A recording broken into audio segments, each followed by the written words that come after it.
Hey, JowafaRPG here. I apologize for the second session being cut into like three parts basically now.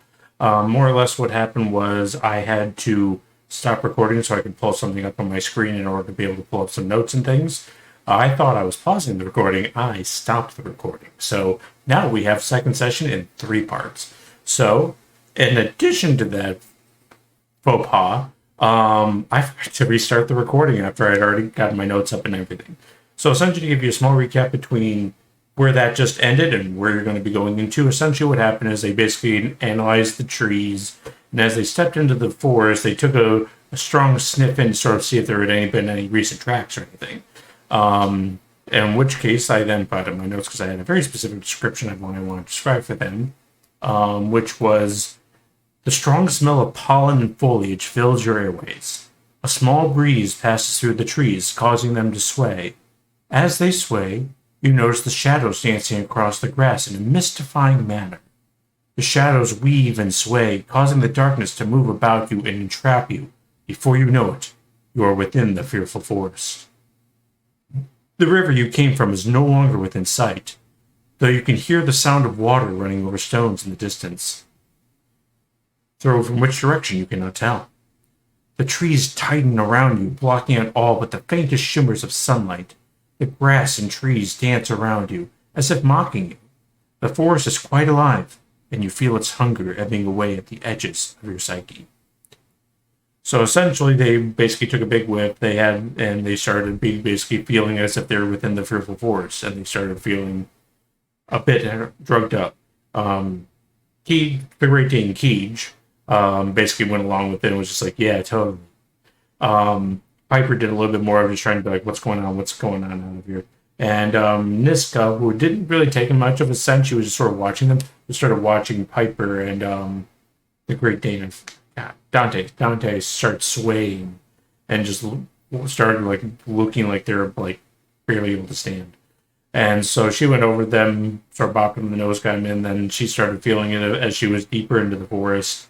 And through some checks, Dante found on some trees a little swirly mark that he was able to recognize from his training in the Pugmire Pioneers Guild as a symbol of the pioneers used to mark on the fearful forest trees to mark which way was north so you don't lose your direction.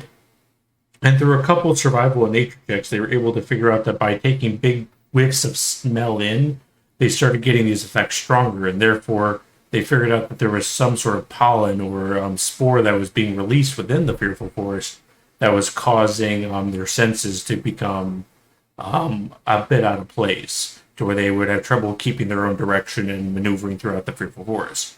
So they took some of their cloth, whatever clothing they were wearing, whatever they wanted to do. They ripped off some cloth, made some basically some makeshift masks, and that basically assisted enough, combined with them focusing on keeping their sense of self, allowed them to enter into the fearful forest without much difficulty.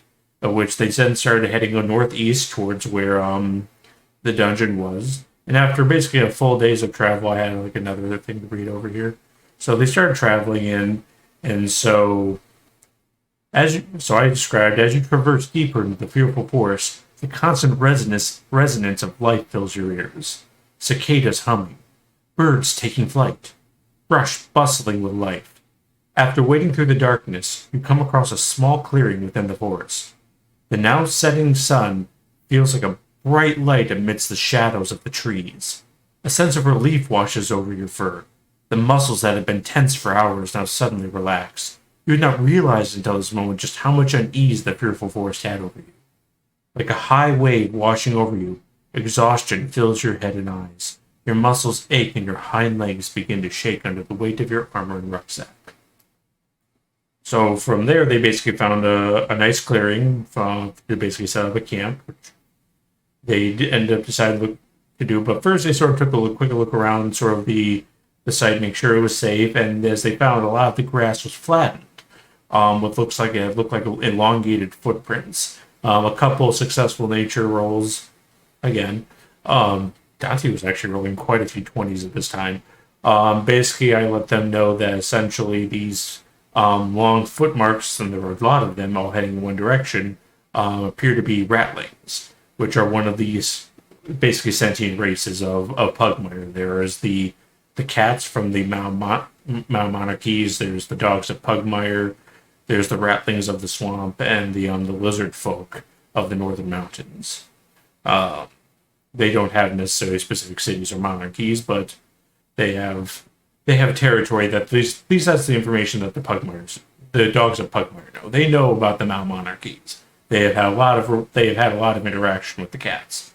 They've had a lot less interaction with the rats and the lizards, so they have less of an idea of like where they're from. They just know about, yeah, they're in those swamps or they're in those mountains. So I described that there was a lot of footprints of ratlings. And that's where sort of we jump in, where Key just sort of, who's playing Dante, starts to sort of like just get an idea of like, were they passing through? Did they make camp here? How recently? Trying to get more information on that.